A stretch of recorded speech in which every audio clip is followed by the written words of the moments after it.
जय हिंद हमारे प्यारे दोस्तों। आज पुनः आप सभी का स्वागत है आपके YouTube चैनल कौशल जी के जीएस क्लासेस पर। तो आपका जो यह सेशन चल रहा है यह आपका बिल्कुल बिहार एसआई एडीओ और आपका Bihar CGL Bihar inter level उसके बाद फिर एनटीपीसी के लेवल का चल रहा है। ठीक है, तो आप लोग जिस तरह से लगातार बनकर लाभ उठा रहे हैं आप लगातार बने रहिए। यह वीडियो जो मेरा सेशन चलता है यह 1 घंटा के आसपास का होता है, लेकिन अपने आप में बहुत ज़बरदस्त होता है। वाकई में आपको एक दिन यकीन मानना होगा, यह सेशन बिल्कुल ज़बरदस्त सेशन है।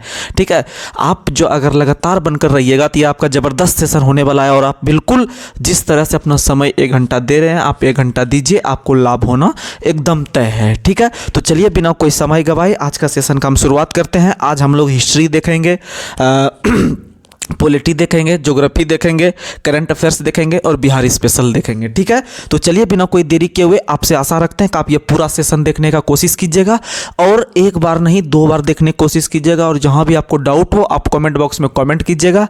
और आपको क्या कहते हैं, जो भी एग्जाम का तैयारी कर रहे हैं जीके जीएस आधारित, आपको बेनिफिट होना एकदम तय है। ठीक है, और आप लोग अधिक से अधिक हमारे चैनल को सपोर्ट करने का कोशिश कीजिए, जिससे कि और भी हम मोटिवेट होकर अच्छा कंटेंट और भी आपके पास समय लाकर हम लाने का कोशिश करें। ठीक है, तो चलिए आज का सबसे पहले मोटिवेशनल क्वेट्स। आज का मोटिवेशनल क्वेट है, किसी ने एक कहा था, ठीक है, किसी ने कहा था कि जिसने छोड़ दिया था पिछली बार सर्दी में, जिसने छोड़ दिया था पिछली बार सर्दी में, अब की बार उसको मैसेज कर कर यह कह देना कि इस बार तेरा यार आ रहा है वर्दी में। ठीक है, तो दोस्तों आप लोग इसे एक समझिए कि अपना मोटिवेशनल क्वेट्स के रूप में आपको इस बार वर्दी में या सरकारी जॉब लेकर आपको अपने माता पिता का नाम रोशन करना है और आपको एक नई जिंदगी को जीना है। ठीक है, चलिए आज का सेशन का हम शुरुआत करते हैं सबसे पहले मॉडर्न हिस्ट्री से। ठीक है, तो सबसे पहले आज का सवाल है कि भारत के किस महापुरुष ने पहली बार भारत के अंदर में सिद्धार्थ कॉलेज का स्थापना किया था? सिद्धार्थ कॉलेज। तो भारत, आपको पता है कि महात्मा बुद्ध के बचपन का नाम था सिद्धार्थ। महात्मा बुद्ध के बचपन का क्या नाम था? सिद्धार्थ। और महात्मा बुद्ध के पुत्र का नाम था राहुल। क्या नाम था? राहुल। और महात्मा बुद्ध के पिता का नाम था शुद्धोधन, जो कि साक्यगण के मुखिया थे। ठीक है, तो याद रखिएगा। और उनकी माता जो थी वह चोली वंश की थी। किस वंश की थी? चोल वंश की। तो मेरा प्रश्न है कि भारत के अंदर में किस महापुरुष के द्वारा सिद्धार्थ कॉलेज का स्थापना किया गया? तो भारत के अंदर में सिद्धार्थ कॉलेज का स्थापना, याद रखिएगा, भारत के प्रथम विधि मंत्री एवं भारत के प्रख्यात मनु, जिसे डॉक्टर भीमराव अंबेडकर के नाम से जानते हैं, इनके द्वारा ही सिद्धार्थ कॉलेज का स्थापना किया गया था। और डॉक्टर भीमराव अंबेडकर का अगर बात करें तो भारत के अंदर में, याद रखिएगा, इनका जन्म जो हुआ था वो हुआ था 1891 ईस्वी को हुआ था। 1891 वहीं पे 1889 ईस्वी में जन्म हुआ था पंडित जवाहरलाल नेहरू का। 1884 ईस्वी में जन्म हुआ था भारत के प्रथम राष्ट्रपति राजेंद्र प्रसाद का। ठीक है, 1884 में राजेंद्र प्रसाद, 1889 में पंडित जवाहरलाल नेहरू और 1891 में हो गया आपका डॉक्टर भीमराव अंबेडकर। ठीक है, इसीलिए आपको पता है कि 1989 में भारत के अंदर में पहली बार शताब्दी एक्सप्रेस चलाया गया था पंडित जवाहरलाल नेहरू के सज्जन शताब्दी पे। ठीक है, तो आप लोग याद रखिएगा। अगला सवाल अगर इसी में पूछे कि डॉक्टर भीमराव अंबेडकर ने एक पत्रिका का रचना किया था जिसका नाम था मूक नायक, क्या हो जाएगा? मूक नायक नाम के पत्रिका का संपादन किसने किया है? तो डॉक्टर भीमराव अंबेडकर ने 1920 में किया है। कब किया भैया? तो 1920 में मूक नायक। आपको पता है कि डॉक्टर भीमराव अंबेडकर जी जो थे वो छोटे तबके के लोगों से थे। ठीक है, छोटे तबके के लोगों से थे, इसीलिए याद रखिएगा कि वह मूक रहते थे, यानी चुपचाप रहते थे। यानी मूक नायक पुस्तक के लेखक कौन है? तो याद रखिएगा आपके डॉक्टर भीमराव अंबेडकर। वहीं उनके द्वारा और भी पुस्तक लिखा गया है, जैसे कि आप बोल सकते हैं अछूत कौन और कैसे, शूद्र वगैरह पुस्तक की रचना भी कौन किए हैं? तो वो भी डॉक्टर भीमराव अंबेडकर। और डॉक्टर भीमराव अंबेडकर का जो देहांत हुआ था वो 1956 ईस्वी में हुआ था। क्या तारीख को? तो याद रखिएगा 6 दिसंबर 6 दिसंबर 5 दिसंबर को नेल्सन मंडेला का निधन, 5 दिसंबर को नेल्सन मंडेला का निधन, और 5 दिसंबर को ही मृदा दिवस मनाते हैं। मृदा दिवस भी 5 दिसंबर को मनाते हैं, और 5 दिसंबर को नेल्सन मंडेला का भी निधन हुआ है। और याद रखिएगा 6 दिसंबर को डॉक्टर भीमराव अम्बेडकर का निधन हुआ था। ईस्वी अगर पूछे तो 1956, कब हुआ है? 1956 में इनका निधन हुआ है।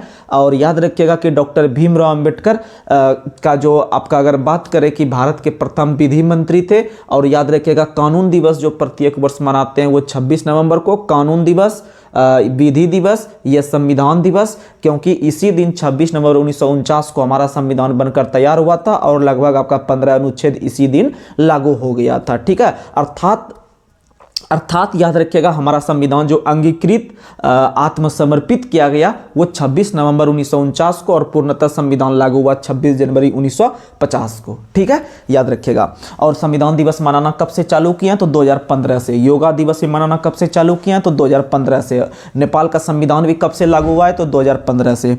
अगला क्वेश्चन अगर आपसे पूछे कि डिस्प्रेस्ड क्लास इंस्टीट्यूट की स्थापना जो किया है वो किस महापुरुष ने, तो याद रखिएगा डॉक्टर भीमराव अम्बेडकर ने। किसने किया है? डॉक्टर भीमराव अम्बेडकर ने, याद रखिएगा। और डॉक्टर भीमराव अम्बेडकर के द्वारा ही याद रखिएगा श्रमिक पार्टी का स्थापना किया गया था। राष्ट्रीय श्रमिक पार्टी का स्थापना भी डॉक्टर भीमराव अम्बेडकर के द्वारा। और याद रखिएगा डॉक्टर भीमराव अम्बेडकर को भारत रत्न भी मिला है। तो भारत रत्न कब मिला है तो याद रखिएगा नेल्सन मंडेला के साथ 1990 में याद रखिएगा। क्वेश्चन बहुत ही अच्छा है। और इनका जन्म दिवस हम लोग 14 अप्रैल को मनाते हैं। कब मनाते हैं? 14 अप्रैल को याद रखिएगा समानता दिवस के रूप में मनाते हैं। अगला क्वेश्चन आप लोग बताइए, बहुत फेमस क्वेश्चन है। प्रथम औद्योगिक नीति की घोषणा किस वर्ष की गई थी? तो स्वतंत्रता प्राप्ति के जस्ट एक वर्ष के बाद 1948 में प्रथम औद्योगिक नीति की घोषणा की गई थी 1948 में। और 1948 में ही ऑपरेशन पोलो या ऑपरेशन कैटरपिलर के तहत हैदराबाद को भारत में मिलाने का काम कौन किया था? तो याद रखिएगा वो सरदार वल्लभ भाई पटेल और वीपी मेनन के द्वारा किया गया था। और 1948 में याद रखिएगा कि प्रथम औद्योगिक नीति की भी घोषणा की गई थी, जो कि बहुत ही अच्छा सवाल है। और दूसरी पंचवर्ष योजना में उद्योग को बढ़ावा दिया गया था। किसको बढ़ावा? उद्योग को। पहली में कृषि को, दूसरे में उद्योग को, तीसरे में उद्योग और कृषि दोनों को। अगला क्वेश्चन बताना है कि भारत के किस प्रांत में सबसे पहली बार साम्यवादी सरकार की स्थापना की गई? तो साम्यवादी सरकार की स्थापना सबसे पहले केरल में किया गया था। कहाँ किया गया था? तो साम्यवादी सरकार की स्थापना सबसे पहले केरल में किया गया था 1957 में। 1957 में साम्यवादी सरकार की स्थापना सबसे पहले किया गया था केरल में। और याद रखिएगा कि केरल की राजधानी जो है वह कहाँ है तो तिरुवनंतपुरम है। और केरल का प्राचीन नाम है त्रावणकोर। क्या नाम है? त्रावणकोर। और केरल का जो हाईकोर्ट स्थित है वह एर्नाकुलम में है। और केरल हाईकोर्ट ने ही पहली बार बंद को असंवैधानिक घोषित किया था। बंद को असंवैधानिक, बंद यानी कोई भी चीज जो बंद होता है उसको असंवैधानिक घोषित किया था केरल हाईकोर्ट ने ही, याद रखिएगा। और अगर बात करते हैं आपका सबसे अधिक जो आपका नारियल का उत्पादन करता है वो भी कौन सी राज्य करती है? तो वो भी केरल उत्पादन करता है। चलिए आगे बढ़ते हैं। अगला क्वेश्चन आप लोग को बताना है, और भारत के में पहली साम्यवादी सरकार किस राज्य में? तो केरल में। कब? 1957 में। और 1977 में पहली बार गैर कांग्रेसी सरकार बनी थी। मोरारजी देसाई बने थे भारत के पहले गैर कांग्रेसी प्रधानमंत्री, याद रखिएगा। और जब मोरारजी देसाई का नाम लेते हैं तो उनके द्वारा एक पुस्तक का रचना किया गया है जिसका नाम है नेचर क्योर। क्या नाम है? Nature cure. क्या नाम है? Nature cure. क्या नाम है? Nature cure. पुस्तक के लेखक कौन है? तो मोरारजी देसाई हैं। बहुत ही फेमस सवाल है, बहुत ही फेमस सवाल है, याद रखिएगा। और रणछोड़ शब्द भी संबंध किस प्रधानमंत्री से है? तो रणछोड़ शब्द का संबंध भी मोरारजी देसाई से है। और मोरारजी देसाई ने, याद रखिएगा कि मोरारजी देसाई भारत के पहले से प्रधानमंत्री हुए जिन्होंने अपने पद से इस्तीफा दिया, जिन्होंने अपने पद से त्यागपत्र देने वाले। देखिए 3 क्वेश्चन बताते हैं अविश्वास प्रस्ताव संबंधित। आपको पता है प्रधानमंत्री को हटाने के लिए अविश्वास प्रस्ताव लाया जाता है। ठीक है, अविश्वास प्रस्ताव लाया जाता है प्रधानमंत्री को हटाने के लिए। जैसे राष्ट्रपति को हटाने के लिए महाभियोग प्रक्रिया लाया जाता है, उसी तरह से प्रधानमंत्री को पद से हटाने के लिए अविश्वास प्रस्ताव लाया जाता है। और अविश्वास प्रस्ताव जो आता है वह, याद रखिएगा, प्रधानमंत्री के विरुद्ध आता है। और भारत के अंदर में पहली बार अविश्वास प्रस्ताव 1963 में 1963 में पहली बार अविश्वास प्रस्ताव लाया गया था पंडित जवाहरलाल नेहरू के विरुद्ध, लेकिन वह जो है कि सक्सेस नहीं हो पाया, यानी पारित नहीं हो पाया। उसके बाद याद रखिएगा कि अगले जो प्रधानमंत्री आते हैं उसमें से एक का नाम याद रखिएगा, विश्वनाथ प्रताप सिंह। विश्वनाथ प्रताप सिंह जो थे इनके विरुद्ध लाया गया था विश्वास प्रस्ताव, लेकिन याद रखिएगा यह हट गया था। यह क्या हुआ था? हट गया था। यह क्या हुआ था? हट गया, यानी पास हो गया था। यानी विश्वास प्रस्ताव के तहत हटाए जाने वाले पहले प्रधानमंत्री बोलेगा तो आप याद रखिएगा विश्वनाथ, यानी कि विश्वनाथ पे विश्वास हो गया था कि हटना है। यानी अविश्वास प्रस्ताव के तहत हटने वाले पहले प्रधानमंत्री कौन बने? तो बताइएगा विश्वनाथ प्रताप सिंह। वही बोलेगा अविश्वास प्रस्ताव किस प्रधानमंत्री के काल में सबसे पहली बार आया था? तो आप याद रखिएगा पहली बार जो आया था वह आया था 1963 में पंडित जवाहरलाल नेहरू को हटाने के लिए।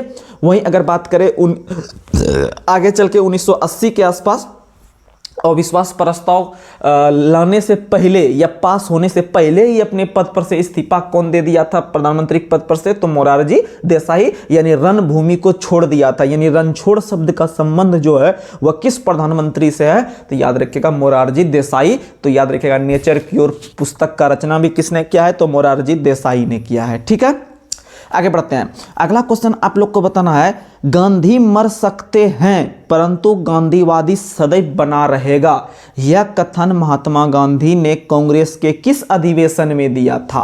तो आप लोग को पता है कांग्रेस का वार्षिक अधिवेशन, आपको हम थोड़ा सा रिकॉल करवा देते हैं। कांग्रेस का 1929 का अधिवेशन और 1931 का अधिवेशन बार बार एग्जाम में आता है। 1931 और 1929। 1929 का जो वार्षिक अधिवेशन है वह याद रखिएगा कहाँ में हो रहा था? तो लाहौर में हो रहा था। लाहौर जो वर्तमान में पाकिस्तान में स्थित है। तो लाहौर में जब हो रहा था 1929 का वार्षिक अधिवेशन, तब उसकी अध्यक्षता पंडित जवाहरलाल नेहरू के द्वारा किया जा रहा था, जिसमें पूर्ण स्वराज का मांग रखा गया था। किसका मांग रखा गया था? पूर्ण स्वराज का मांग रखा गया था।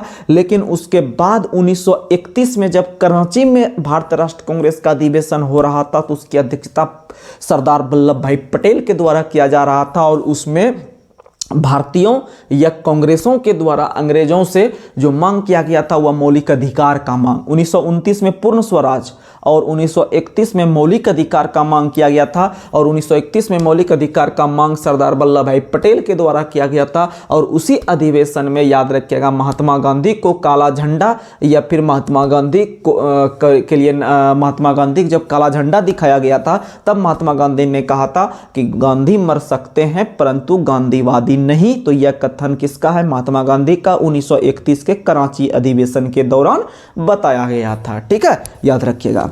चलिए आगे बढ़ते हैं। अगला क्वेश्चन आप लोग को बताना है कि गांधी को यरवदा जेल में जो ले जाया गया था किस आंदोलन के दौरान? तो सविनय अवज्ञा आंदोलन। सविनय अवज्ञा आंदोलन 1930 में हुआ था। दांडी मार्च भी 1930 में हुआ था। गांधी इरविन समझौता 1931 में हुआ था। गांधी और अंबेडकर के बीच पूना पैक्ट जो यरवदा जेल में हुआ था वो याद रखिएगा 1932 में 24 सितंबर को। जितना क्वेश्चन बता रहे हैं बस आप रिवीजन करते चलिएगा, याद करते चलिएगा। आप के पास हम रेगुलर इसी तरह से क्वेश्चन करेंगे, आप याद कीजिएगा और देखिएगा एग्जाम में क्वेश्चन टच हो जाएगा और आप बना दीजिएगा क्वेश्चन। ठीक है, तो याद रखिएगा गांधी इरविन समझौता 1931 में, जिसे दिल्ली समझौता के नाम से भी जानते हैं। वहीं 1932 में याद रखिएगा पूना पैक्ट हुआ था, जो महात्मा गांधी और अंबेडकर के बीच आरक्षण को लेके हुआ था। और याद रखिएगा वह डेट था 24 सितंबर 1932। 24 सितंबर 1932, 24 सितंबर 1932 और 24 सितंबर 1932 को पूना पैक्ट हुआ था। ठीक है, आप याद रख लीजिएगा। तो गांधी जी को यरवदा जेल जो ले जाया गया था किस आंदोलन के दौरान? तो सविनय अवज्ञा आंदोलन, जो कि 1930 में हुआ था। अगला क्वेश्चन बताना है, गांधी जी ने आमरण अनशन जो किया था वह किसके विरुद्ध किया था? तो गांधी जी ने जो आमरण अनशन किया था वह सांप्रदायिक अवार्ड के विरुद्ध किया था। यानी सांप्रदायिक अवार्ड यानी सांप्रदायिक पंचाट। सांप्रदायिक पंचाट का घोषणा 1932 में किया गया था। बहुत फेमस क्वेश्चन। 1930 में प्रथम गोलमेज सम्मेलन, 1932 में 31 में दूसरा, 1932 में तीसरा। तो 1932 में तीसरा गोलमेज सम्मेलन के बाद सांप्रदायिक पंचाट की घोषणा किया गया। और सांप्रदायिक पंचाट की घोषणा याद रखिएगा ब्रिटेन के प्रधानमंत्री थे उस समय सर जे मैकडोनाल्ड। कौन थे? सर जे मैकडोनाल्ड के द्वारा सांप्रदायिक अवार्ड या सांप्रदायिक पंचायत का घोषणा किया गया था, याद रखिएगा। अगला क्वेश्चन आप लोग को बताना है दिल्ली समझौता कब हुआ है, तो वही दिल्ली समझौता 1931 में हुआ है। 1931 में याद रखिएगा गांधी इरविन समझौता भी हुआ है, ठीक है, उसी को दिल्ली समझौता के नाम से भी जानते हैं। अगला क्वेश्चन, महात्मा गांधी ने किस समय यह कहा था कि यह पराजय मेरी उनसे अधिक है? यानी आप लॉजिक से मार सकते हैं आंसर कि यह जो पराजय, उसके अभी समझ में आ जाएगा जब पूरा सुनिएगा क्वेश्चन ना और आंसर, तो आपको समझ में आ जाएगा हाँ ये सही बात है। आपको पता है 1938 और 1939 में कांग्रेस के अधिवेशन के अध्यक्ष बने थे सुभाष चंद्र बोस। तो उसमें पता है हार हुआ था, महात्मा गांधी का कैंडिडेट था जिसका नाम क्या था, पट्टाभी सीतारामैया। और जब हम पट्टाभी सीतारामैया का नाम लेते हैं तो आपके माइंड में आ जाना चाहिए कांग्रेस का इतिहास पुस्तक के लेखक कौन है, तो पट्टाभी सीतारामैया। क्योंकि आपको पता है, आपको हम बार बार बताते हैं, रेगुलर रहिएगा तब ये मजा आएगा, नहीं तो फिर सुनने से कुछ याद नहीं होता है, ठीक है। रेगुलर रहिएगा, फॉलो कीजिएगा अच्छे से, आपको कंटेंट याद होगा और आप ही बोलिएगा नहीं खूब मजा आ रहा है, ठीक है। तो याद रखिएगा कांग्रेस का इतिहास पुस्तक के लेखक पट्टाभी सीतारामैया। और पट्टाभी सीतारामैया जब हार गए थे सुभाष चंद्र बोस से, तो 1939 के समय जब त्रिपुरी संकट हुआ था, त्रिपुरी 1939 और हरिपुरा 1938, ठीक है, दोनों में जीते थे सुभाष चंद्र बोस, हारे थे पट्टाभी सीतारामैया। और 1939 में जब हार हुआ फिर से पट्टाभी सीतारामैया का, तो महात्मा गांधी का कथन था कि यह पराजय मेरी उनसे अधिक है। यानी यह पराजय जो हुआ था पट्टाभी सीतारामैया का, लेकिन पट्टाभी सीतारामैया से भी अधिक पराजय मान रहा था कौन, अपने आप को, तो महात्मा गांधी। कौन, महात्मा। और जब आगे चल के विवाद में घिर गए सुभाष चंद्र बोस, तो उन्होंने जो है कि त्यागपत्र दे दिया। और उन्होंने त्यागपत्र देने के बाद अध्यक्ष कौन बने, तो याद रखेगा राजेंद्र प्रसाद। यानी सुभाष चंद्र बोस ने जब 1939 में त्यागपत्र दिए थे तब कौन अध्यक्ष बने थे भारतीय राष्ट्र कांग्रेस के, तो याद रखिएगा आपके राजेंद्र प्रसाद, ठीक है, जिसको त्रिपुरी संकट के नाम से भी जानते हैं। किस संकट के नाम से, त्रिपुरी संकट 1939। और त्रिपुरी जो अधिवेशन था हुआ कहाँ हुआ था, तो त्रिपुरी अधिवेशन जो है ये आपका गुजरात में हुआ था। और हरिपुरा त्रिपुरी अधिवेशन मध्य प्रदेश में, और हरिपुरा गुजरात। हरिपुरा 4 अक्षर का, गुजरात 4 अक्षर का, हरिपुरा 4 बराबर 4, हरिपुरा गुजरात, तो त्रिपुरी मध्य प्रदेश। आगे बढ़ते हैं। अगला क्वेश्चन आप लोग को बताना है कि मोहम्मद अली जिन्ना द्वारा शिमला कॉन्फ्रेंस को विध्वंस जो किया गया था वो किस वर्ष किया गया था, तो शिमला सम्मेलन या शिमला कॉन्फ्रेंस जो है वो 1945 में हो रहा था। और 1945 में शिमला सम्मेलन के समय जो गवर्नर जनरल थे, ये क्वेश्चन पूछता है कौन थे, तो 1945 में शिमला सम्मेलन के समय जो गवर्नर जनरल थे वो लॉर्ड बेबल थे। और 1946 के समय भी लॉर्ड बेबल थे जब कैबिनेट मिशन भारत आया था। तो उसमें भारत के गवर्नर जनरल कौन थे, तो या फिर वायसराय कौन थे, तो याद रखिएगा लॉर्ड बेबल। और 1942 और 1940 के समय भारत छोड़ो आंदोलन के समय जो थे वो कौन थे, लॉर्ड लिनलिथगो, ठीक है, याद रखिएगा।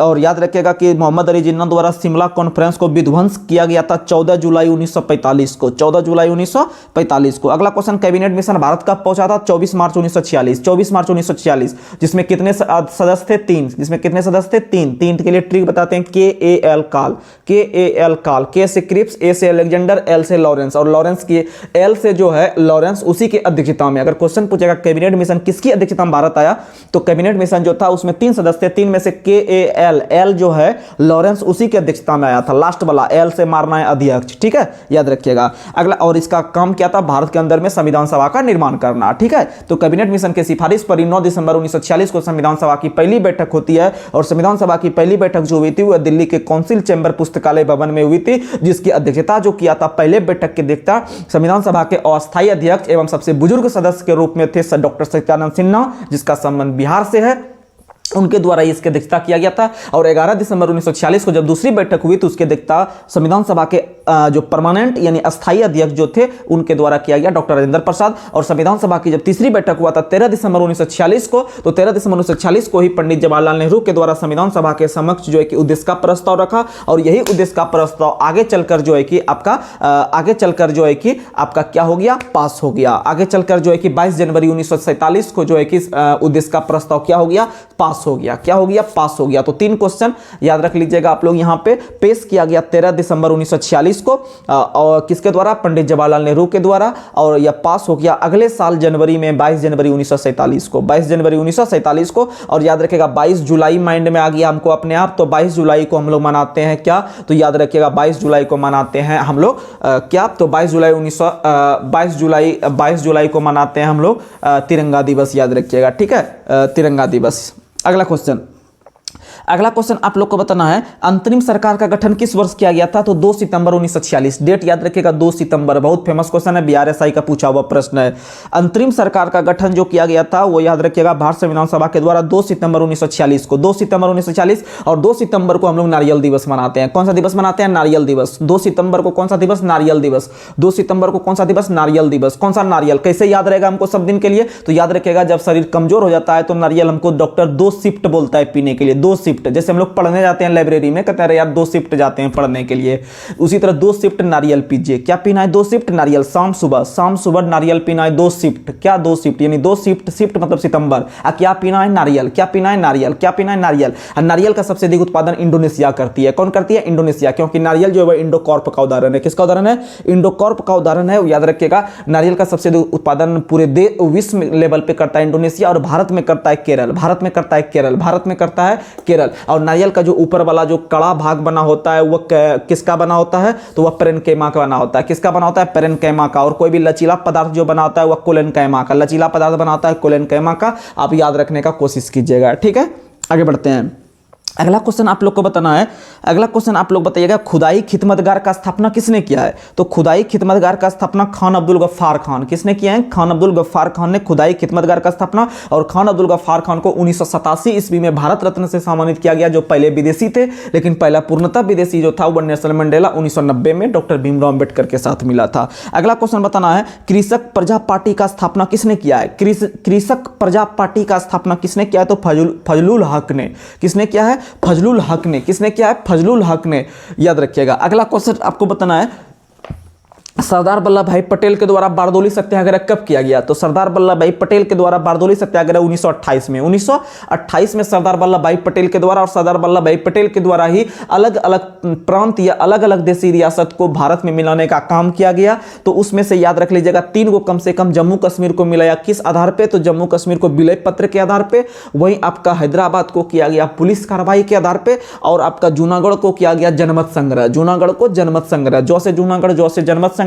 याद रखिएगा बहुत ही फेमस क्वेश्चन है। और सबसे बड़ा देशी रियासत कौन सा था, हैदराबाद। और याद रखिएगा भारत में कुल कितने देशी रियासत थे, 562, 562। कोई बुक 565 भी लिखती है, लेकिन 562 आपको याद रखना है, बहुत ही फेमस क्वेश्चन है, ठीक है।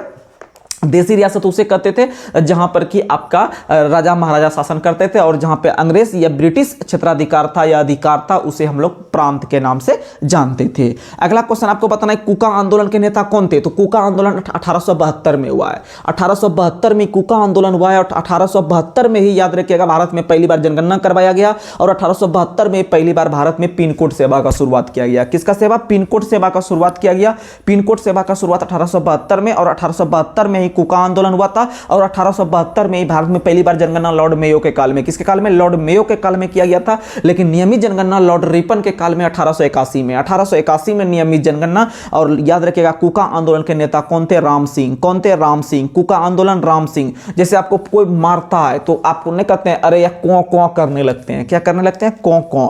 यानी आपको कोई पकड़ के मारता है तो आप नहीं कहते हैं, हम लोग क्या बोलते हैं, मार के कोका देंगे, यानी कौं कौं करते हैं तो आप बोलते हैं हे राम आप बचा लीजिए हमको, अब राम राम करते हैं आप लोग। जब मार के कोकाता है तो आप राम जी का नाम लेते हैं, ठीक है। तो याद रखिएगा कुका आंदोलन राम सिंह, कुका आंदोलन राम सिंह। और डंडा फौज का गठन किसने किया था, डंडा फौज का गठन चमनदीप ने किया था। डंडा फौज का गठन किसने किया था, पंजाब में चमनदीप ने। और कुका आंदोलन के नेता कौन थे, राम सिंह। अगला क्वेश्चन बताना है, लाल कुर्ती का गठन किसने किया है, तो कल भी बताए थे आपको लाल के बारे में 4 क्वेश्चन। लाल क्रांति किस देश में हुआ था और कब हुआ था। लाल सेना का गठन किसने किया है, लाल कुर्ती का गठन किसने किया है। लाल कुर्ती के संदर्भ में 2 क्वेश्चन। लाल कुर्ती का गठन अगर भारत के संदर्भ में पूछे तो लाल कुर्ती का गठन किया था खान अब्दुल गफ्फार खान, जिसको सीमांत गांधी, सरहदी गांधी या फिर फ्रंटियर गांधी के नाम से भी जानते हैं। इसको बादशाह खान के नाम से भी जानते हैं, इसको बाचा खान के नाम से भी जानते हैं। तो वो थे खान अब्दुल गफ्फार खान, जो पाकिस्तान के थे। और याद रखिएगा इनको भारत रत्न पहली बार 1987 ईस्वी में दिया गया था, जो कि एक विदेशी थे, लेकिन पूर्णतः विदेशी पूछेगा तो बार बार बताते हैं। नेल्सन मंडेला, दक्षिण अफ्रीका के राष्ट्रपिता, इनका निधन 5 दिसंबर 2013 को हुआ था। और याद रखिएगा नेल्सन मंडेला दिवस अगर पूछेगा कब मनाते हैं, तो नेल्सन मंडेला दिवस 18 जुलाई को मनाते हैं। निधन हुआ था 5 दिसंबर को, लेकिन नेल्सन मंडेला दिवस जो मनाते हैं वो 18 जुलाई को। और सिर्फ मलाला दिवस पूछेगा, मलाला दिवस पूछेगा तो 12 जुलाई, मलाला दिवस पूछेगा 12 जुलाई, मलाला दिवस पूछेगा 12 जुलाई, नेल्सन मंडेला दिवस पूछेगा तो 18 जुलाई, 18 जुलाई। और 18 मई को मनाते हैं संग्रहालय दिवस, 18 मई को मनाते हैं म्यूजियम या संग्रहालय दिवस। और याद रखिएगा कि 18 अप्रैल को मनाते हैं विरासत दिवस, और 18 जून को मनाते हैं मास्क दिवस, 18 जून को मनाते हैं मास्क दिवस, 18 जून को मनाते हैं मास्क दिवस। और 18 सितंबर को मनाते हैं बंबू दिवस, 18 सितंबर को मनाते हैं बंबू दिवस, 18 सितंबर को मनाते हैं बंबू दिवस। और 18 दिसंबर को मनाते हैं हम लोग जो है कि आपका क्या कहते हैं उसको, 18 दिसंबर को हम लोग मनाते हैं, कहने का मतलब है कि 18 दिसंबर को हम लोग मनाते हैं एक तरह से आदिवासी से रिलेटेड कुछ मनाते हैं, अभी ध्यान नहीं आ रहा है। 18 दिसंबर को 18 दिसंबर को भी मनाते हैं आदिवासी से रिलेटेड कुछ, ठीक है, तो खैर रहने दीजिए। चलिए आगे बढ़ते हैं। तो आप लोग याद रख लीजिएगा कि अगर आपसे क्वेश्चन पूछे लाल कुर्ती का गठन, तो गफ्फार सिंह या खान अब्दुल गफ्फार खान। अगर आपसे क्वेश्चन पूछे लाल कुर्ती, तो गैरिबाल्डी वर्ल्ड हिस्ट्री के संदर्भ में। अगर पूछे लाल सेना, तो ट्राटस्की। अगर आपसे पूछे कि लाल क्रांति चीन में कब हुआ था, तो 1849 में, ठीक है, सॉरी 1949 में। लाल क्रांति चीन में कब हुआ था, 1949 में। और चीनी क्रांति कब हुआ है, तो 1911 में। चीनी क्रांति कब हुआ है, 1911 में। और चीन क्रांति का पिता किसे कहा जाता है, तो याद रखेगा डॉक्टर सनायत सेन को, ठीक है। आगे बढ़ते हैं। अगला क्वेश्चन आपको बताना है खिलाफत आंदोलन के नेता कौन थे, अली बंधु। खिलाफत आंदोलन के नेता कौन थे, अली बंधु। होम रूल आंदोलन के नेता कौन थे, बाल गंगाधर तिलक। होम रूल आंदोलन का स्थापना 1916 में बाल गंगाधर तिलक और एनी बेसेंट ने किया था। एनी बेसेंट ने कहां किया था, तो एनी बेसेंट ने मद्रास में, ठीक है, और आपका बाल गंगाधर तिलक ने पुणे में किया था। तो होम रूल का स्थापना बाल गंगाधर तिलक और एनी बेसेंट ने किया है। और एनी बेसेंट जो है, आप लोग नाम सुनेंगे, एनी बेसेंट जो है उनके द्वारा जो है कि आपका 1917 में हो रहा था कांग्रेस का अधिवेशन, तो उसके पहली महिला अध्यक्ष बने थे। सविनय अवज्ञा आंदोलन के नेता कौन थे, खान बंधु। और भारत छोड़ो आंदोलन के नेता कौन थे, महात्मा गांधी। भारत छोड़ो आंदोलन के नेता कौन थे, याद रखिएगा महात्मा गांधी। अगला क्वेश्चन आप लोग को बताना है, अगला क्वेश्चन आप लोग बताइएगा, अंतरिम सरकार जब 1946 में बने थे, तो रेल मंत्री का कार्यभार किसे दिया गया था, आसफ अली को, अरुणा आसफ अली को। किसे दिया गया था, अरुणा आसफ अली, वही अरुणा आसफ अली जो कि 1942 में भारत छोड़ो आंदोलन के समय महात्मा गांधी के साथ थे। अगला क्वेश्चन आपको बताना है, प्राचीन स्मारक संरक्षण कानून। प्राचीन स्मारक संरक्षण कानून किस गवर्नर के समय पारित हुआ था, तो प्राचीन स्मारक संरक्षण कानून, वहीं याद रखिएगा विश्वविद्यालय कानून, वहीं याद रखिएगा आपका रेलवे बोर्ड कानून। तो ये तीनों का स्थापना जो किया गया था वो लॉर्ड कर्जन के काल में। किसके काल में, लॉर्ड कर्जन के काल में 1905 में रेलवे बोर्ड की स्थापना रॉबर्टसन समिति के सिफारिश पे किया गया था। और याद रखिएगा रेलवे बोर्ड के वर्तमान में अध्यक्ष कौन है, तो सतीश कुमार। कौन है रेलवे बोर्ड के वर्तमान में अध्यक्ष और सीईओ कौन है, तो याद रखिएगा सतीश कुमार है। कौन है, सतीश कुमार है। अगला क्वेश्चन आप लोग को बताना है, अगला क्वेश्चन, रॉलेट एक्ट के विरोध में किस महापुरुष ने लगान न देने का आंदोलन चलाने का सुझाव दिया था, तो रॉलेट एक्ट जो आपका 19 मार्च 1919 को हुआ था। रॉलेट एक्ट 19 मार्च 1919 को हुआ था। और इसी के विरोध में याद रखिएगा जलियांवाला बाग हत्याकांड जो हुआ था वो 13 अप्रैल 1919 को अमृतसर पंजाब में होता है। तो रॉलेट एक्ट के विरोध में स्वामी श्रद्धानंद सरस्वती, नाम सुने होंगे, स्वामी श्रद्धानंद ने लगान न देने का आंदोलन चलाने का सुझाव दिया था। लगान न देने का आंदोलन का सुझाव चलाया था वो स्वामी श्रद्धानंद ने चलाया था। बहुत ही फेमस क्वेश्चन है, ठीक है। और स्वामी सहजानंद सरस्वती ने हुंकार नाम का पत्रिका पटना से प्रकाशन किया था, यह भी आता है। स्वामी सहजानंद सरस्वती एक अलग व्यक्ति थे। स्वामी सहजानंद सरस्वती ने हुंकार नाम के पत्रिका का संपादन पटना से किया था। और पटना से ही एक क्रांति बहुत फेमस हम लोग याद करते हैं, बहावी आंदोलन। कौन सा आंदोलन, बहावी आंदोलन। बहावी आंदोलन, बहावी आंदोलन, बहावी आंदोलन जो चला था उसका मुख्य केंद्र था पटना। कहां था, पटना। और पूर्वी यूपी, पूर्वी यूपी जिसे पूर्वांचल के नाम से भी जानते हैं। अगला क्वेश्चन आप लोग को बताना है, अगला क्वेश्चन, महारानी अहिल्याबाई किस राज्य से संबंधित थे? तो होलकर राज्य से। किस राज्य से? होलकर। जैसे दो चार को हम महिला शासिका का नाम बता देते हैं जो बार बार एग्जाम में आता है। जैसे महारानी दुर्गावती। महारानी दुर्गावती जो थे वो मध्य प्रदेश के गढ़ा मंडल से थे। मध्य प्रदेश के गढ़ा मंडल या गोंडवाना मंडल भी बोल सकते हैं। वहीं महारानी अहिल्याबाई जो थे वो होलकर राज्य से थे। इंदौर में होलकर स्टेडियम भी है। इंदौर में होलकर स्टेडियम भी है और होलकर हवाई अड्डा भी है। ठीक है। वहीं महारानी लक्ष्मीबाई झांसी। महारानी लक्ष्मीबाई झांसी, और झांसी से जो अंग्रेज नायक थे दबाने वाले वो कौन थे? तो याद रख लीजिएगा ह्यूरोज। ह्यूरोज ने ही कहा था रानी लक्ष्मीबाई को यह एक अकेली मर्द है। ठीक है। बेगम रजिया सुल्तान कहां से थे? दिल्ली से, पहली महिला शासिका। ठीक है।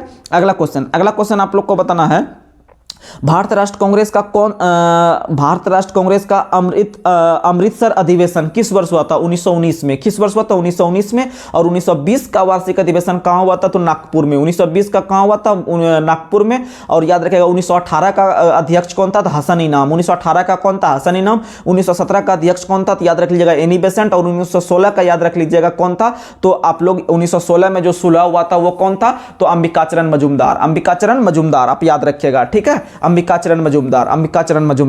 अगला क्वेश्चन आप लोग को बताना है। अगला क्वेश्चन आप लोग बताइएगा कि एक अधिनियम के रूप में रोलेक्ट एक्ट जो पास हुआ था वह डेट सहित कब? तो रोलेक्ट एक्ट भारत आया था 19 मार्च 1919 को। 19 मार्च 1919 को। 19/3/19 19 मार्च 1919 और 2 दिन के बाद पास हो गया 21 मार्च 1919। 21 मार्च 1919 और 21 मार्च को हम लोग राष्ट्रीय वानिकी दिवस मनाते हैं। 21 मार्च को क्या मनाते हैं? राष्ट्रीय वानिकी दिवस, कविता दिवस भी मनाते हैं। राष्ट्रीय वानिकी दिवस और कविता दिवस भी मनाते हैं 21 मार्च को, याद रख लीजिएगा।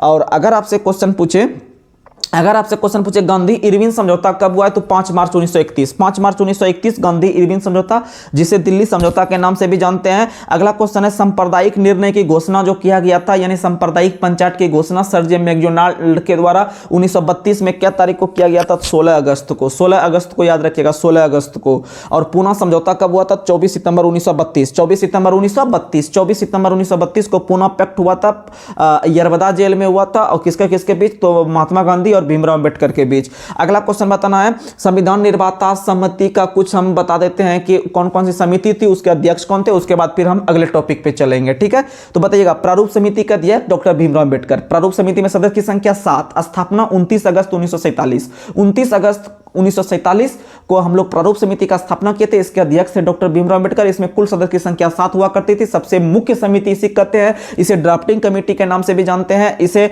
ड्राफ्टिंग कमेटी, प्रारूप समिति, या फिर इसको और भी क्या कहते हैं? मसौदा समिति। कौन सा समिति? मसौदा समिति के नाम से भी इसको जानते हैं। बहुत फेमस क्वेश्चन है। ठीक है। और याद रखिएगा 29 अगस्त को हम लोग राष्ट्रीय खेल दिवस, 29 अगस्त को मेजर ध्यानचंद के जयंती को हम लोग राष्ट्रीय खेल दिवस के रूप में मनाते हैं। और 29 जून को हम लोग सांख्यिकी दिवस पीसी महालनोबिस के जयंती को भी मनाते हैं। और पीसी महालनोबिस ने राष्ट्रीय आय समिति का स्थापना 1949 में किया था। 1949 में किया था। एक भी क्वेश्चन छूटने नहीं देंगे, बस लगातार बने रहिएगा। आगे बढ़ते हैं। अगला क्वेश्चन, संघ संविधान समिति का अध्यक्ष कौन है? तो संघ करके जो भी आएगा आप जवाहरलाल नेहरू मारिएगा। संघ लगा हुआ जो भी आएगा आप जवाहरलाल नेहरू मारना है। जैसे संघ संविधान समिति, संघ शक्ति समिति, तो ये सब मारना है क्या? तो पंडित जवाहरलाल नेहरू। वहीं अगर पूछेगा प्रांत, प्रांत मतलब आपको पता है, लॉजिक से याद रखिएगा, अलग अलग प्रांतों को भारत में मिलाने का काम कौन कर रहे थे? सरदार वल्लभ भाई पटेल। तो याद रख लीजिएगा, प्रांतीय संविधान समिति का अध्यक्ष कौन थे? तो सरदार वल्लभ भाई पटेल। अगला क्वेश्चन आप लोग को बताना है, मूल अधिकार एवं अल्पसंख्यक समिति के सदस्य कौन थे? सरदार वल्लभ भाई पटेल। कल भी बताए थे। मूल अधिकार समिति के अध्यक्ष और अल्पसंख्यक समिति के अध्यक्ष, ये दोनों के कौन है? तो सरदार वल्लभ भाई पटेल। दोनों में एक एक गो उप करके लगा हुआ है, यानी मौलिक अधिकार संबंधी उप समिति का अध्यक्ष पूछेगा तो जेबी कृपलानी, और अल्पसंख्यक संबंधित उप समिति का अध्यक्ष पूछेगा तो मारिएगा एचसी मुखर्जी। एचसी मुखर्जी। अगला क्वेश्चन बताना है, झंडा समिति का अध्यक्ष कौन है? तो झंडा समिति के अध्यक्ष हैं डॉक्टर राजेंद्र प्रसाद। डॉक्टर राजेंद्र प्रसाद। संघ शक्ति समिति जवाहरलाल नेहरू। मूल अधिकार संबंधी उप समिति जेबी कृपलानी। अल्पसंख्यक उप समिति एचसी मुखर्जी। तो शायद आपको यहां तक समझ में आ गया होगा। तो चलिए अब हम लोग चलते हैं अगले टॉपिक पे। अगला टॉपिक आप लोग जो है कि कवर कीजिएगा।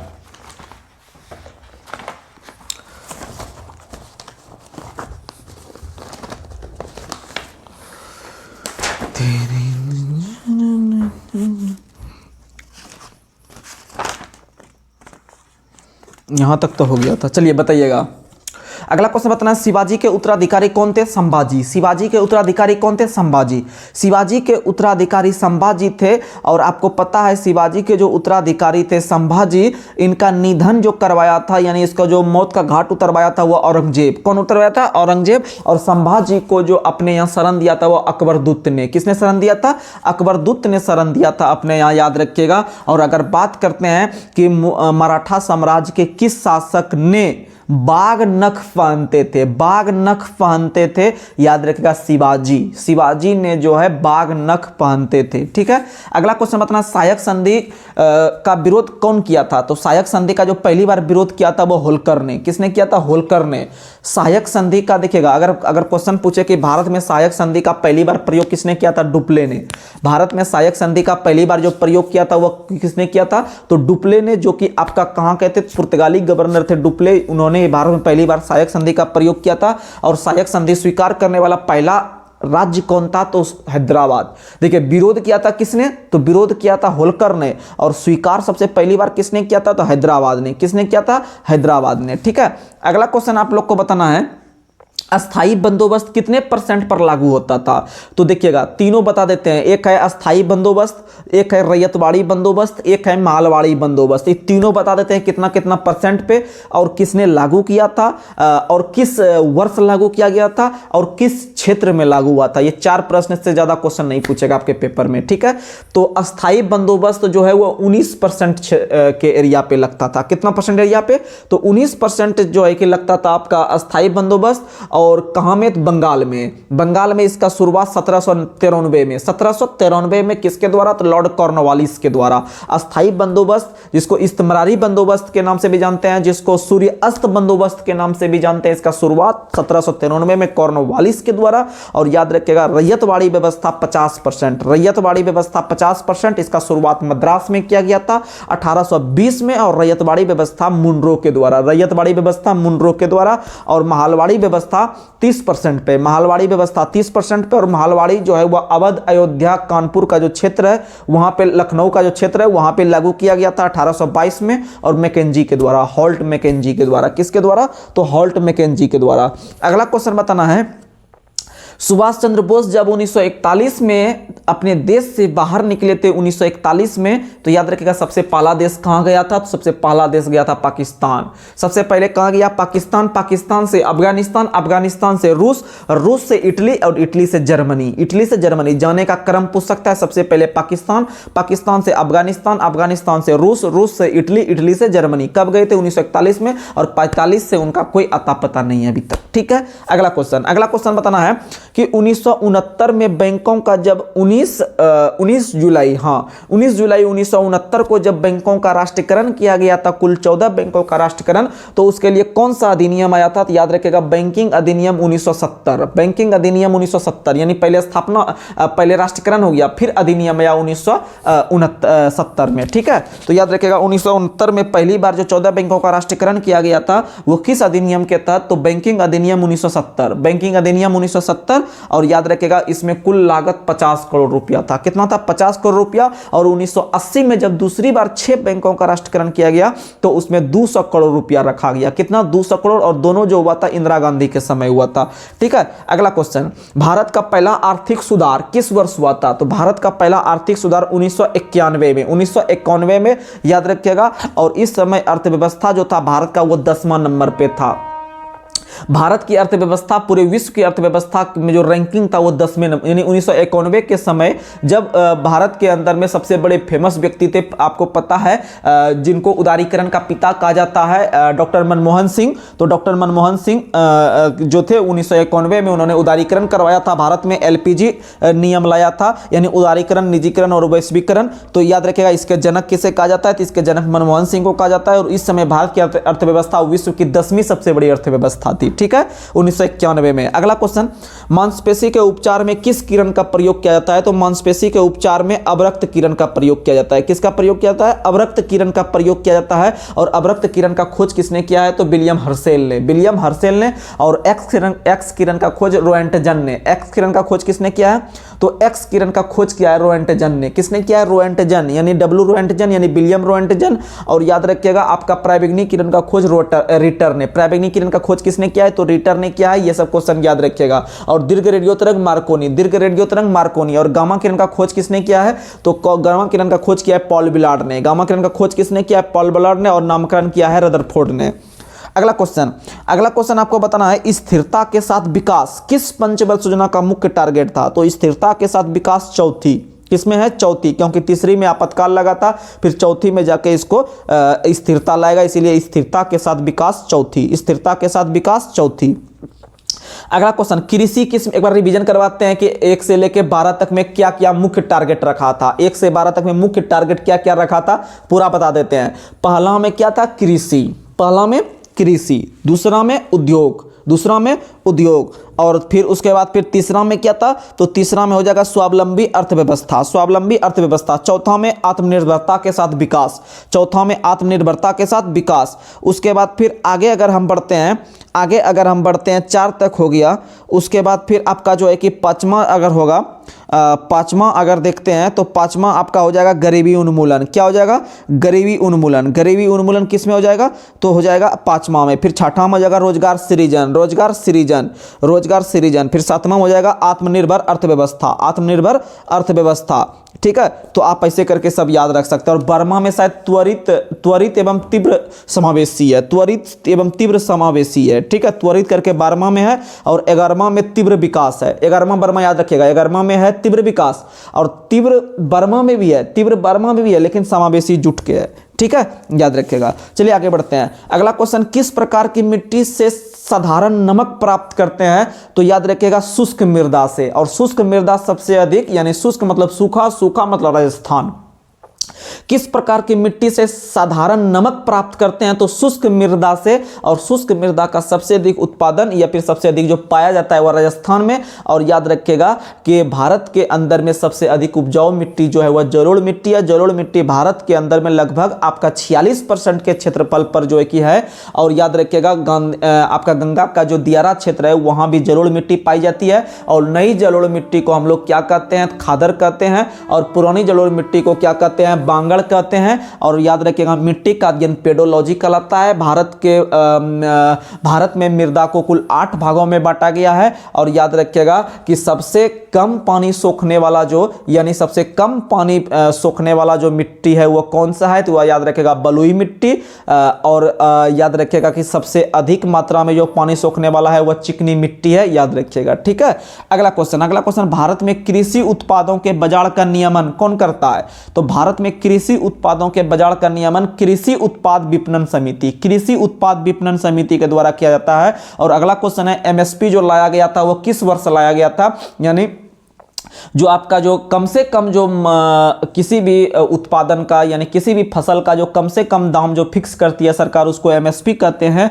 वो याद रखेगा 1966-67 में। कब किया गया था, 1966-67 में। और अगला क्वेश्चन बताना है कि COP 30 कहाँ होगा, तो COP 30 यानी कॉन्फ्रेंस ऑफ पार्टीज जो होगा वह आपका जो आपका COP 30 होगा वह बेलम ब्राजील में, ब से बेलम, ब से ब्राजील, और ब जो लिखते हैं वो 0 टाइप से लिखते हैं, यानी 30 वाला याद रखना है, लास्ट डिजिट 0 यानी 30, यानी COP 30 जो हुआ है वह बेलम ब्राजील में हुआ है। और इससे पहले COP 29 जो हुआ है वो कहाँ हुआ है, तो COP 29 बाकू जो है अजरबैजान की राजधानी है, बाकू जो है वह अजरबैजान की राजधानी है। और COP 27-28 हुआ है मिस्र में, COP 28 हुआ है आपका यूएई में, और COP 25 हुआ है आपका मैड्रिड स्पेन में, और COP 26 जो हुआ है वह ग्लासगो में, और COP पहला जो हुआ था जर्मनी की राजधानी बर्लिन में, जर्मनी की राजधानी बर्लिन, और वही बर्लिन जो कि स्प्री नदी के किनारे है। अगला क्वेश्चन आपको बताना है, प्राक्कलन समिति के गठन के समय सदस्य की संख्या कितनी हुआ करती थी। आपको पता है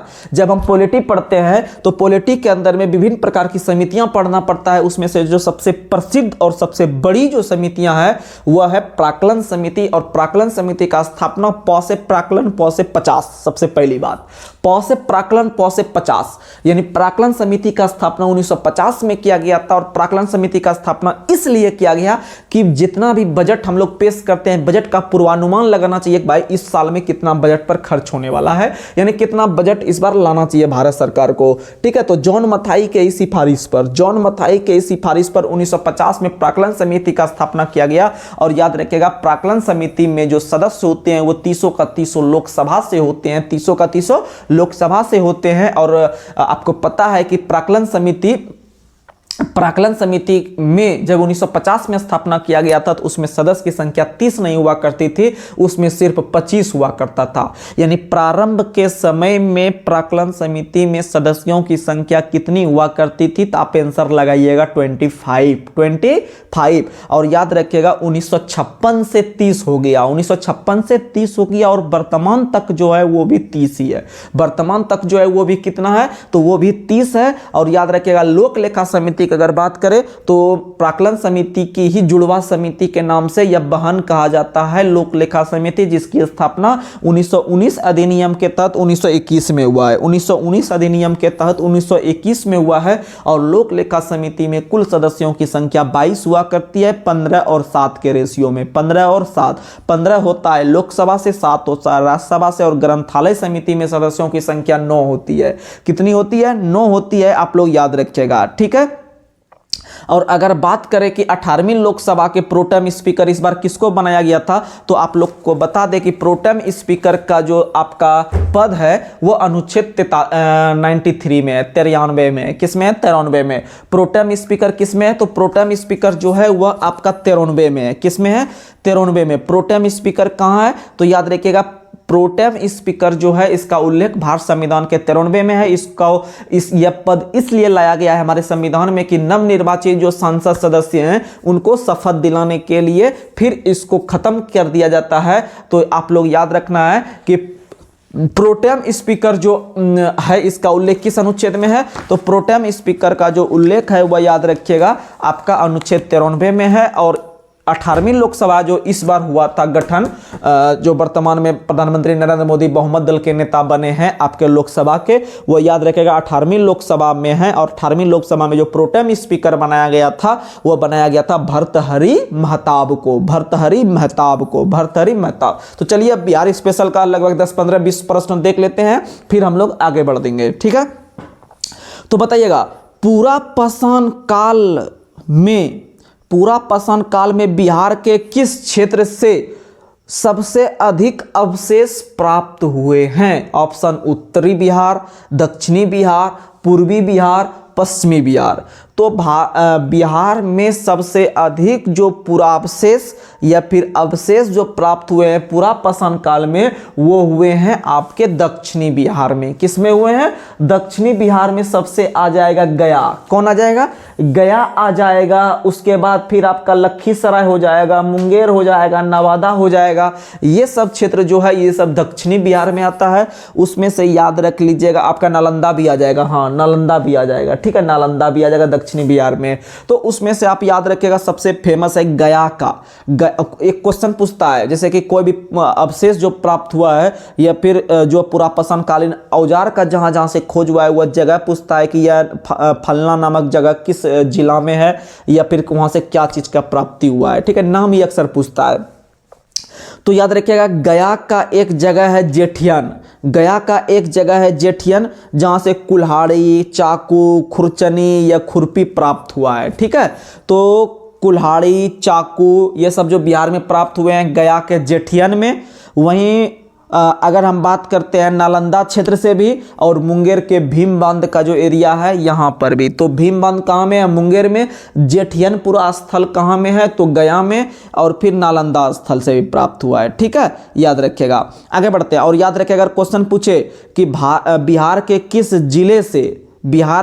जिले से पत्थर निर्मित तेज हथियार तथा नोक वाले औजार मिले हैं? तो मुंगेर से। ठीक है, पत्थर निर्मित तेज हथियार और नोक वाले औजार, ये औजार जो है ये अक्सर आपका ये हथियार वगैरह है, गोली बंदूक का, ये सब मुंगेर आगे रहता है। हाँ, और मेरा डिस्ट्रिक्ट ही मुंगेर है। ठीक है, तो याद रखिएगा कि मुंगेर से जो प्राप्त हुआ है आपका हथियार औजार वगैरह तेज धारदार वगैरह ये सब कहाँ से? तो मुंगेर से। मुंगेर में भीम बांध बहुत फेमस है, याद रखिएगा अगर पूरा स्थल पूछ सकता है तो। ठीक है, हम बिहार स्पेशल 10, 15, 20 क्वेश्चन क्यों पूछते हैं डेली? क्योंकि चाहे BRSI की एग्जाम दीजिए, एडीओ के सिलेबस में ही है। बिहार सीजीएल का एग्जाम दीजिए, बिहार एसएससी का एग्जाम दीजिए, जहां भी बैठिए 2 4 5 प्रश्न बिहार स्पेशल रहेगा और यही प्लस पॉइंट रहेगा मेरिट बनाने के लिए, क्योंकि बच्चा बिहार स्पेशल इग्नोर कर देता है, अरे यार देख लेंगे, लेकिन ना देख लीजिएगा फिर एग्जाम भी आपको देख लेगा। ठीक है, इसीलिए अपने आप को आप मोटिवेट कीजिए और आपको जिंदगी में अगर कुछ करना है इस साल 2026 जो है, आपको समझिए कि आपको अच्छे से पढ़ना है और तब जाके आपका सिलेक्शन होगा।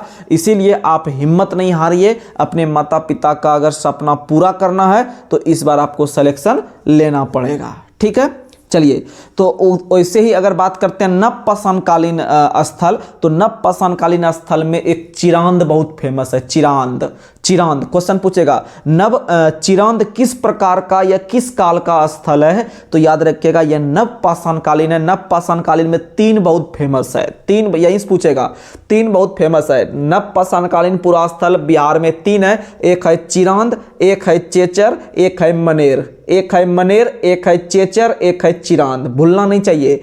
मनेर, चेचर, चिरांद, मनेर, चेचर, चिरांद। मनेर मनेर मनेर जो पटना में रहते हैं वो मनेर जानते होंगे, मनेर का किला भी है। ठीक है, तो मनेर कहाँ है? पटना में। चिरांद कहाँ है? सारण में। चिरांद कहाँ है? सारण में। और चेचर कहाँ है? वैशाली में। चेचर कहाँ में है? वैशाली में। वैशाली में याद रखिएगा चेचर है। ठीक है, याद रखिएगा। अगला क्वेश्चन बताना है, किस काल से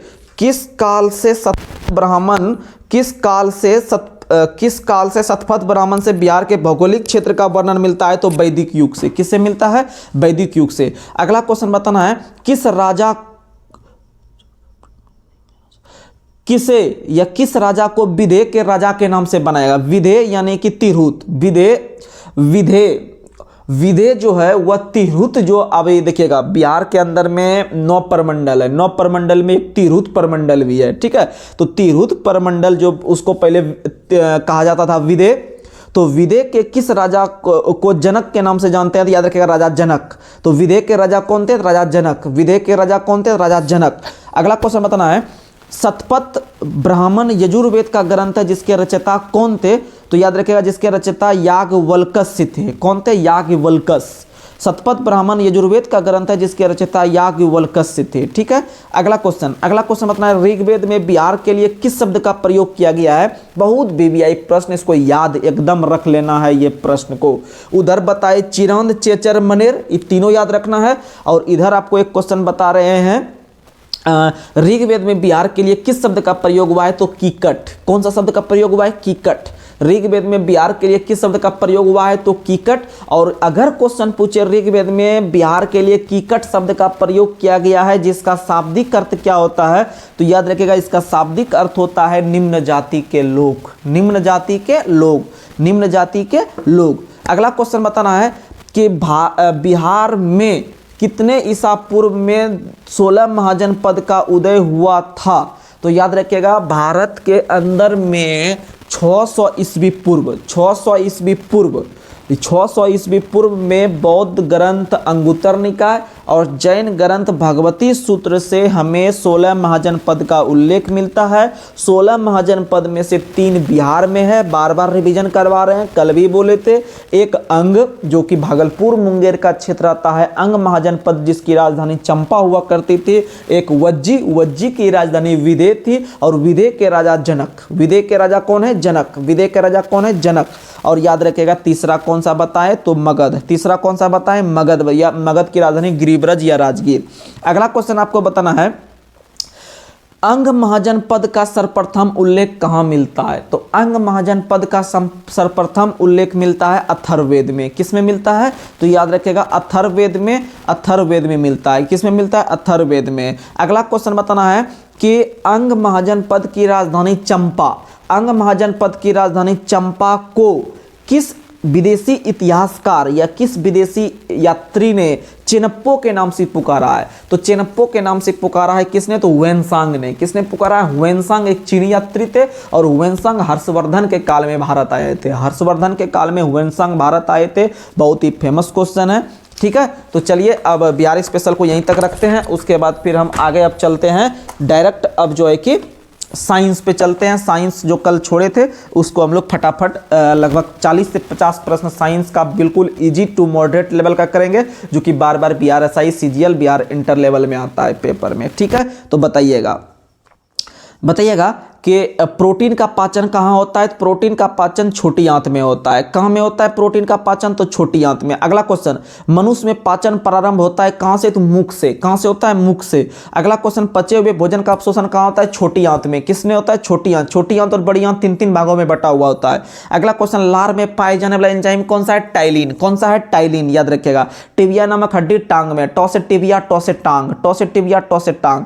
मानव शरीर का हुआ अंग जिसमें हड्डियों की संख्या सर्वाधिक होती है, उंगली में 28 हड्डी। कितना हड्डी? 28। और 28 में से सबसे फेमस हड्डी का नाम है फेलेंजेज। क्या नाम है? फेलेंजेज उंगली में मिलता है। अगला क्वेश्चन, भोजन पचाने में सहायक होता है एंजाइम। क्या होता है? एंजाइम। एंजाइम जो होता है वह आपका क्या होता है? भोजन पचाने में सहायक होता है। ठीक है, अगला क्वेश्चन आप लोग को बताना, एंजाइम की रचना किससे होती है? एमिनो अम्ल से। और एमिनो अम्ल किससे बनते हैं? नाइट्रोजन से। किससे बनते हैं? नाइट्रोजन। और नाइट्रोजन किससे बनते हैं? प्रोटीन से। किससे बनते हैं? प्रोटीन। और प्रोटीन का संश्लेषण पहली बार किसने किया था? बर्जीलियस ने। किसने किया था? बर्जीलियस ने। और हमारा शरीर जो बना है वह कितना % प्रोटीन उपयोग हुआ है? 15%। कितना %? 15% प्रोटीन से बना है। अगला क्वेश्चन, आहारनाल में स्टार्च के पाचन का अंतिम उत्पाद क्या है? माल्टोज। आहारनाल में स्टार्च के पाचन का अंतिम उत्पाद क्या है? माल्टोज। मानव शरीर में एमिनो अम्ल की संख्या कितनी होती है? 20। कितनी होती है? 20। कितनी होती है? 20। अगला क्वेश्चन, शरीर में उत्तक का निर्माण किससे हुआ है? प्रोटीन से। किससे हुआ है? प्रोटीन से। अगला क्वेश्चन, हड्डी और दांतों के निर्माण के लिए आवश्यक है कैल्शियम फास्फोरस। क्या आवश्यक है? कैल्शियम और फास्फोरस। और कैल्शियम का परमाणु संख्या 20 होता है, फास्फोरस का परमाणु संख्या 15 होता है। अगला क्वेश्चन, भोपाल गैस कांड जो 1984 में हुआ था 3 दिसंबर के दिन, उसमें किस गैस का रिसाव हुआ था? मिथाइल आइसोसाइनेट का। किसका हुआ था?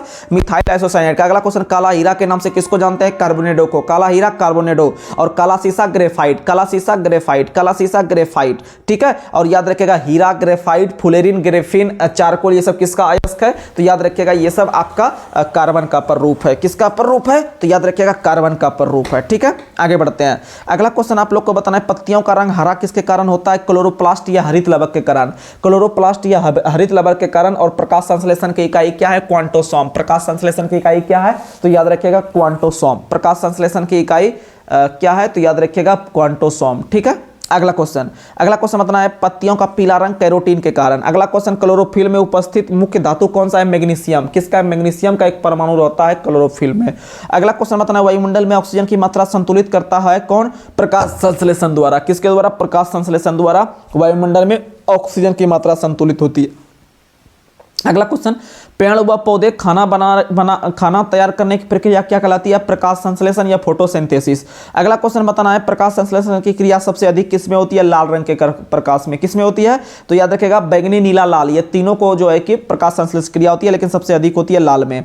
अगला क्वेश्चन बताना है, प्रकाश संश्लेषण में ऑक्सीजन निकलता है कहां से? तो याद रखिएगा जल से। कहां से? जल से। अगला क्वेश्चन, प्रकाश संश्लेषण का प्रथम स्थिर यौगिक क्या है? तो फास्फोग्लिसरिक अम्ल। फास्फोग्लिसरिक अम्ल प्रकाश संश्लेषण का प्रथम स्थिर यौगिक है। अगला क्वेश्चन, राइजोम पादप का भूमिगत प्रारूप है तना। क्या है? तना। अगला क्वेश्चन, दलहन के जड़ में पाए जाने वाला जीवाणु कौन सा है? राइजोबियम। क्या है? राइजोबियम। पौधे नाइट्रोजन ग्रहण करते हैं किस रूप में? नाइट्रेट के रूप में। किस रूप में? नाइट्रेट के रूप में। अगला क्वेश्चन, पादपों में जल तथा खनिज लवण किसके द्वारा जाता है? तो जाइलम के द्वारा। और फैलता है फ्लोएम के द्वारा। वह यंत्र जिसके द्वारा तने की वृद्धि दर मापी जाती है वह है ऑक्जिनोमीटर। कौन सा है? ऑक्जिनोमीटर। आत्महत्या की थैली किसे कहते हैं? लाइसोसोम को। किसे कहते हैं? लाइसोसोम को। लाइसोसोम का खोज किसने किया है? डी डुबे ने 1958 में। डी डुबे ने 1958। अगला क्वेश्चन, प्रोटीन की फैक्ट्री किसे कहते हैं? राइबोसोम को। प्रोटीन की फैक्ट्री किसे कहते हैं? राइबोसोम को। और याद रखिएगा प्रोटीन का संश्लेषण भी कहां होता है? तो राइबोसोम में। डीएनए का खोज किसने किया था? Watson Crick. डीएनए का खोज किसने किया है? वाटसन क्रिक ने। डीएनए का खोज किसने किया है? वाटसन क्रिक ने। डीएनए का संश्लेषण सबसे पहली बार किसने किया है? कॉर्नबर्ग ने।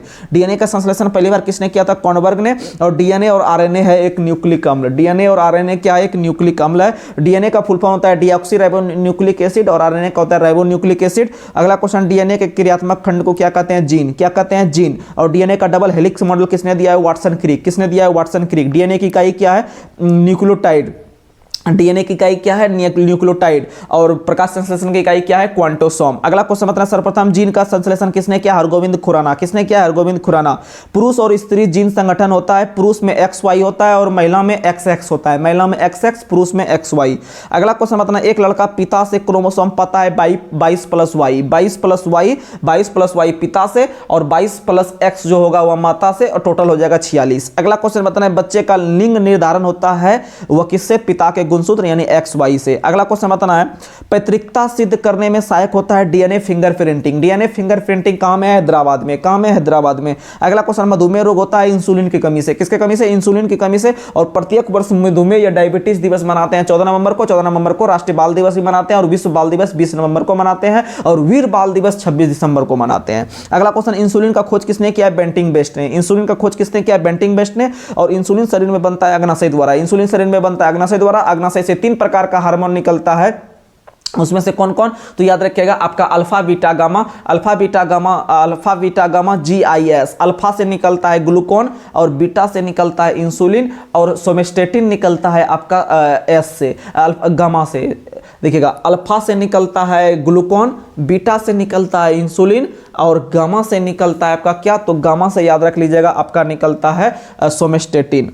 अगला क्वेश्चन आप लोग बताइएगा, अगला क्वेश्चन बताइएगा, इंसुलिन शरीर में बनता है किस अंग में? अग्नाशय में। ब्रोंकाइटिस एक रोग है किसका? श्वास नली का। ब्रोंकाइटिस एक रोग है किसका? श्वास नली यानी फेफड़ा का।